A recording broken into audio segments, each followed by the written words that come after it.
Proverbs chapter 10, verse 15 tells us this, says, the rich man's wealth is his fortress.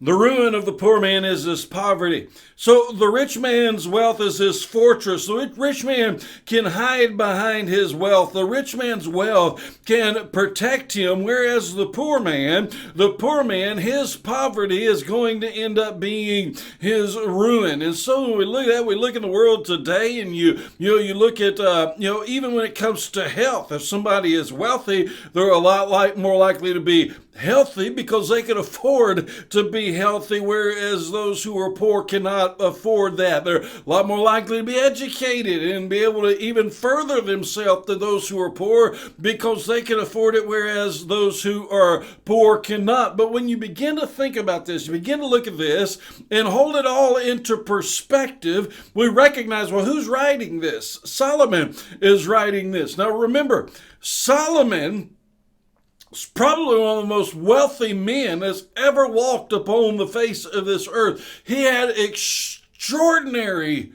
wealth. But is he bragging on that wealth? No.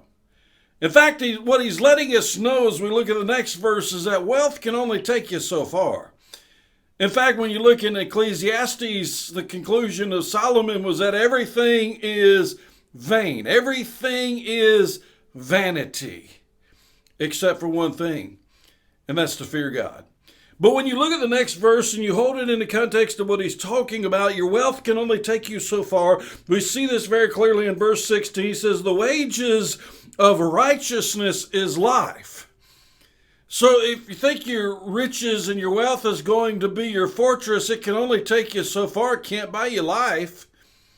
Really can't even buy you happiness, because I've known wealthy people that are extraordinarily miserable. But righteousness gives life. Relationship with Jesus Christ gives life. And you can't buy that. You can't purchase that. He goes on to say in the next statement of verse 16, he says, the income of the wicked, punishment. Friend, it doesn't matter how wealthy you are. You could be the richest of the rich. You look in the New Testament when Jesus gave that parable of the rich man and Lazarus.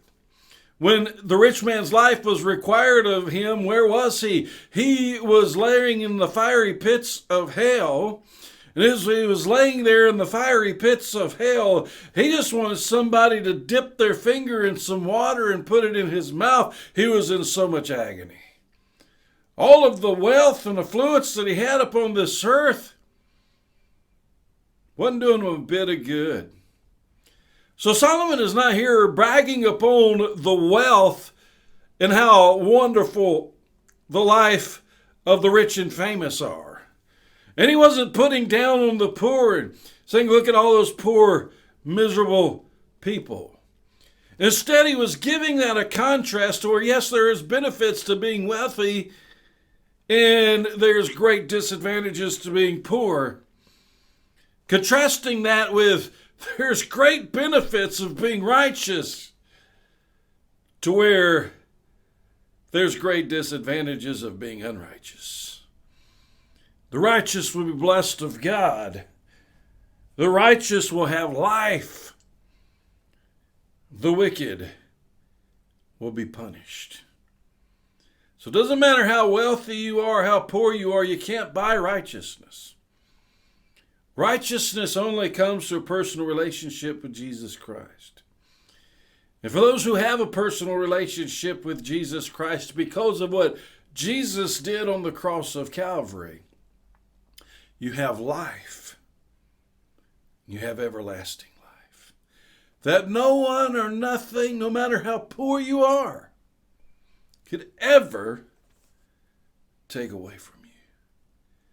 Praise God for that life.